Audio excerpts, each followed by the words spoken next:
मैं कह रही हूँ सारे बॉलीवुड को बाहर आकर माफी मांगनी चाहिए हाथ जोड़कर, लेकिन आप इतने ढीठ हो चुके हैं अपने कर्म करते करते, आप माफी मांगने को तैयार नहीं। पाकिस्तान का नाम भी लेने में ना मुझे गुस्सा आने लगता है। आप देख रहे हैं मेरे हाव भाव ही बदल गए पाकिस्तान का नाम लेते ही। हिंदू धर्म का अपमान हुआ है ना, तो जावेद अख्तर को तो कोई फर्क नहीं पड़ता इस बात से। मुझे लगता है अभी आपको घरों में अपने ताला अंदर से लगा के बैठना चाहिए। करण जौहर ने ये स्पष्ट शब्दों में इनको सुनना चाहिए, नंगापन और फूहड़ता दिखा रहे थे फिल्मों में।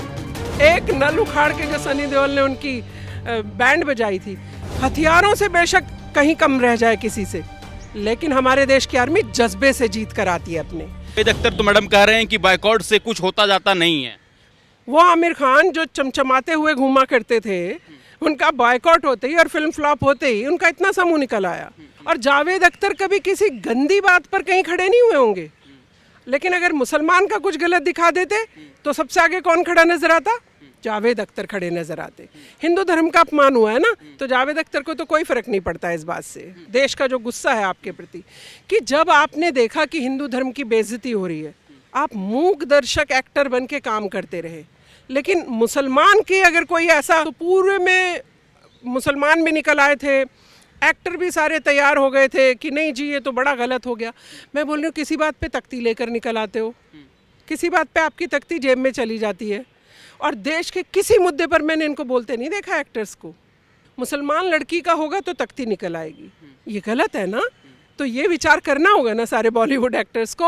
और अभी तो जनता आपसे बेहद नाराज़ है। मुझे लगता है अभी आपको घरों में अपने ताला अंदर से लगा के बैठना चाहिए। मैम मेरा पहला सवाल है कि जिस तरीके से बायकॉट का ट्रेंड चलाया जा रहा है, पहले लाल सिंह चड्ढा से शुरुआत हुई, अब आने वाली फिल्म ब्रह्मास्त्र को भी बायकॉट किया जा रहा है, तो जिस तरीके से बॉलीवुड को लोग बायकॉट कर रहे हैं, फिल्मों का बायकॉट कर रहे हैं, इस पूरे प्रकरण पर आपकी क्या राय है? देखिए भाई, ये पुराने पाप जो होते हैं ना, कभी ना कभी सामने उजागर हो जाते हैं। तो मैं बॉलीवुड वाले जो स्टार्स हैं अपने, जिनका बॉयकॉट कर रही है जनता, लेकिन हर एक का समय आता है जब लोग जागरूक हो जाते हैं। तो आज जनता जागरूक हुई है, इनका बॉयकॉट कर रही है।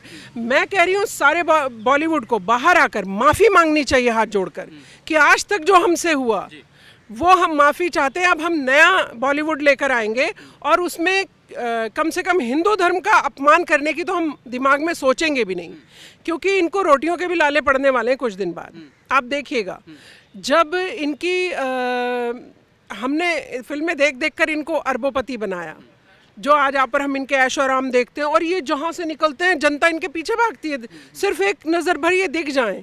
ये जनता का प्यार है ना।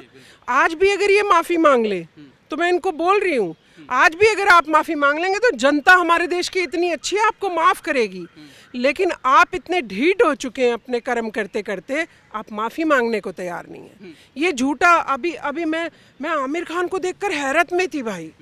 मैं देख रही हूँ कि गजब की ढीठता है। अमिताभ बच्चन वंदे मातरम बोल रहे हैं, जो दूसरे आर्मी ऑफिसर हैं वो वंदे मातरम बोल रहे हैं, पर आमिर खान के मुंह पे टेप नज़र आती है।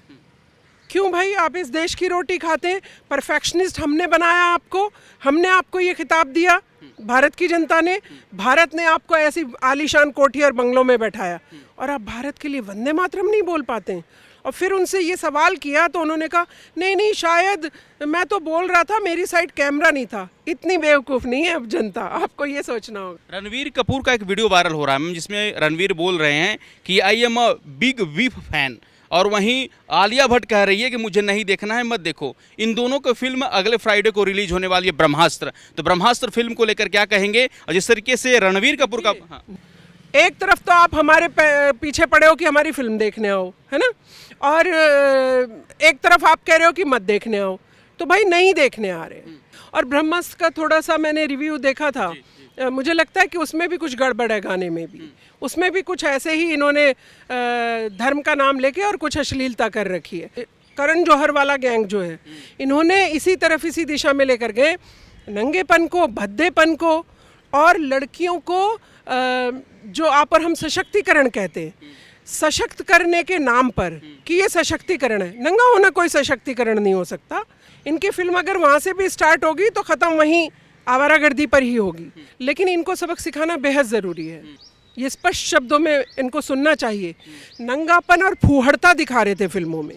अभी इनको अकल देने के लिए हमें काफ़ी सारे बॉयकॉट की ज़रूरत है। भारत हिंदुस्तान जिंदाबाद था, जिंदाबाद है, जिंदाबाद रहे का नारा जो है वह सुनाई देगा। तो गदर 2 को लेकर शबनम खान क्या सोचती है?